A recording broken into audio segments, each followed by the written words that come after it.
Béni soit l'Éternel, notre rocher qui exerce nos mains au combat, nos doigts à la bataille, notre bienfaiteur et notre forteresse, notre haute retraite et notre libérateur, notre bouclier et notre refuge. Que la gloire revienne à notre Dieu dans le nom puissant de notre Seigneur Jésus-Christ. Bonjour bien-aimés, bonjour mon frère, bonjour ma soeur. Bienvenue dans notre partage de ce jour. Nous allons parler de la bénédiction de l'Éternel. Dieu nous aime et il a pour nous des projets de bonheur et de paix pour nous donner un avenir et de l'espérance. Éphésiens le chapitre 1, le verset 3, la Bible déclare: Béni soit le Dieu, le Père de notre Seigneur Jésus-Christ, qui nous a bénis de toutes sortes de bénédictions spirituelles dans les lieux célestes en Christ. Dieu nous a bénis de toutes sortes de bénédictions. Toutes sortes englobe absolument tout. Il n'y a personne que Dieu a laissé de côté ou Dieu a laissé sans rien. L'incompréhension de certains chrétiens à ce sujet leur pousse à cataloguer la richesse comme étant une bénédiction spécifiquement financière, matérielle et spirituelle, ignorant qu'elle l'est aussi psychologique, morale et dans tous les autres domaines. C'est ainsi que d'autres, par manque d'argent, pensent qu'ils ne sont pas bénis, qu'ils sont extrêmement pauvres et démunis. Proverbe 10, 22 nous dit: c'est la bénédiction de l'Éternel qui enrichit et ne la fait suivre d'aucun chagrin. Le manque d'argent ou des biens ne veut pas dire qu'on est pauvre. Le nombre de relations que tu possèdes est une richesse. La sagesse et l'intelligence que tu as est une richesse.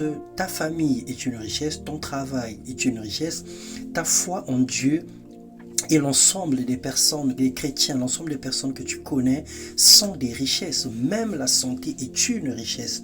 Dieu n'est pas injuste, il n'oublie personne. Dans son plan, on ne peut pas tout avoir. Même, on ne peut pas avoir les mêmes choses, ni les richesses équitables. Mais il bénit chacun en fonction de sa volonté. Dieu ne nous donne pas les talents en fonction de notre mission. Mais Dieu nous donne des talents en fonction de notre mission, de son plan pour nos vies et de la destinée qu'il a tracée lui-même pour chacun de nous. Outre sa bienveillance, nous avons la responsabilité de multiplier ce que Dieu nous donne, de lui rendre compte et lui remettre les prémices de toutes nos bénédictions.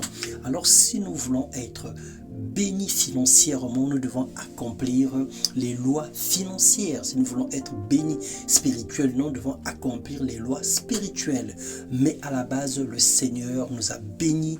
En fait, il a mis en nous la capacité de pouvoir devenir qui nous voulons devenir. C'est ça la bénédiction de l'Éternel, le cachet de Dieu sur chacune des vies. La bénédiction, c'est bien dire. Donc le Seigneur, il a dit des bonnes choses sur nous, il a déclaré des paroles pour nous. C'est à toi de rentrer en contact avec les Écritures, de rentrer en contact avec ces paroles pour manifester ce que le Seigneur avait déjà dit sur ta vie avant la fondation du monde. Il a dit à Jérémie: avant que tu ne fusses né, je te connaissais et je t'avais déjà consacré prophète des nations.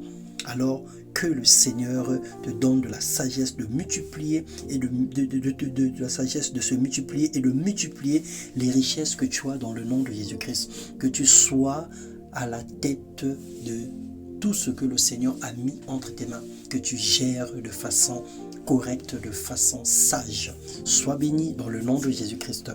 Amen.